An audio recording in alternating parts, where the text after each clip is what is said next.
Allez, bonjour et bienvenue pour ce nouveau Deep Dive. Aujourd'hui, on s'attaque à un objet qui fascine autant qu'il terrifie, je crois. La planche de Ouija. Ah oui, la fameuse planche. Exactement. Et on va voir que, loin des clichés sur les portails vers l'au-delà, les sources qu'on a là décrivent un carrefour assez dingue entre psycho, histoire et même capitalisme américain. C'est ça. Notre mission, si on peut dire, c'est de séparer un peu le mythe de la réalité. On va explorer la science derrière, son origine, qui est étonnamment pragmatique, et surtout comment un simple jeu de société est devenu cet objet de terreur. À cause d'un film en plus. À cause d'un film, exactement. Bon, alors la question que tout le monde se pose, évidemment, qu'est-ce qui fait bouger cette fameuse gouttaille? Oui, la réponse évidente, c'est les esprits, bien sûr. C'est ça. Mais la science, elle, a une explication beaucoup plus intime, on va dire. L'effet idiomoteur, c'est ça, hein? Exactement, l'effet idéomoteur. Et c'est pas du tout nouveau, ça date du 19e siècle. En gros, pour faire simple, notre cerveau, il anticipe une réponse. Et il envoie des signaux à nos muscles pour qu'ils fassent des micro-mouvements, mais de façon complètement inconsciente. Ah oui, d'accord. On s'attend à ce que la planchette aille vers oui, par exemple, et nos doigts, sans qu'on s'en rende compte, la guident très très légèrement. Ok, c'est la version, on va dire, officielle. Mais ça paraît presque trop simple, non?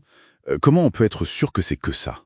Ah, mais il y a un test. Le test ultime. Le test ultime, et il est implacable, c'est l'expérience des yeux bandés. Ah.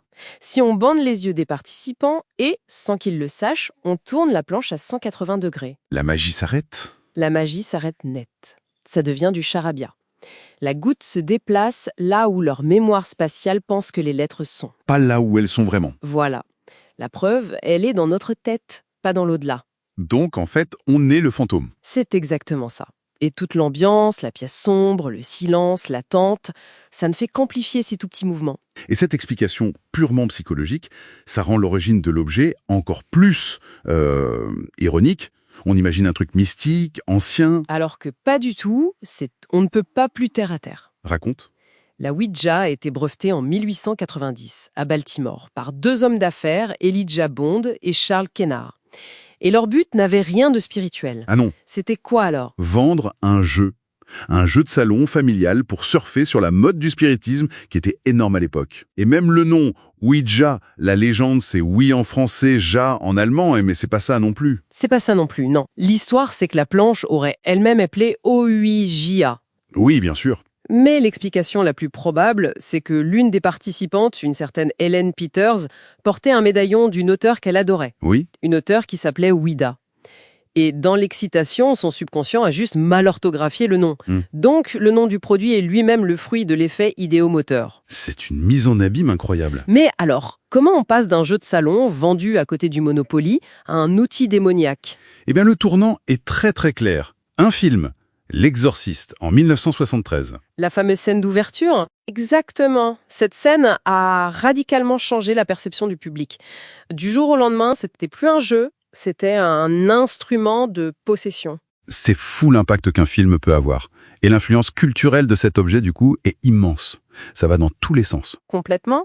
D'un côté, on a des artistes majeurs. Le poète James Merrill, par exemple, il a gagné un prix Pulitzer pour une œuvre qu'il disait avoir été dictée par sa planche Ouija. Dicté, carrément. Oui. Et à l'opposé, le groupe de rock The Mars Volta a basé un album entier sur leur séance. Ah oui, je me souviens de cette histoire. Une expérience apparemment si terrifiante qu'ils ont fini par enterrer la planche pour s'en débarrasser. Mais l'histoire la plus dingue, c'est quand même son passage au tribunal. Ah oui, l'affaire Stephen Young, en Angleterre en 1994, c'est incroyable. Un procès pour meurtre a dû être annulé. Annulé. Pourquoi? Parce que 4 jurés, qui n'arrivaient pas à se décider, ont fait une séance de Ouija dans leur hôtel pour demander si l'accusé était coupable. Non. Si, la planche a répondu oui, et ils l'ont condamné sur cette base. C'est à la fois terrifiant et fascinant comme histoire. Au final, la planche Ouija, c'est une sorte de miroir, quoi. C'est un miroir parfait, oui. Elle reflète pas le monde des esprits, mais notre propre psyché, nos peurs, nos désirs, et cette capacité incroyable qu'on a à créer du sens à partir de rien. Absolument. C'est une démonstration parfaite de la puissance de l'autosuggestion. La planche, elle révèle rien de l'au-delà, mais elle nous en apprend énormément sur comment notre propre esprit fonctionne. Ce qui nous amène à une dernière pensée, peut-être. La question, c'est plus de savoir si les esprits nous parlent. Non. Mais plutôt qu'est-ce que notre propre subconscient essaye de nous dire à travers elle. Et est-ce que c'est toujours une bonne idée de l'écouter, comme ça, sans filtre?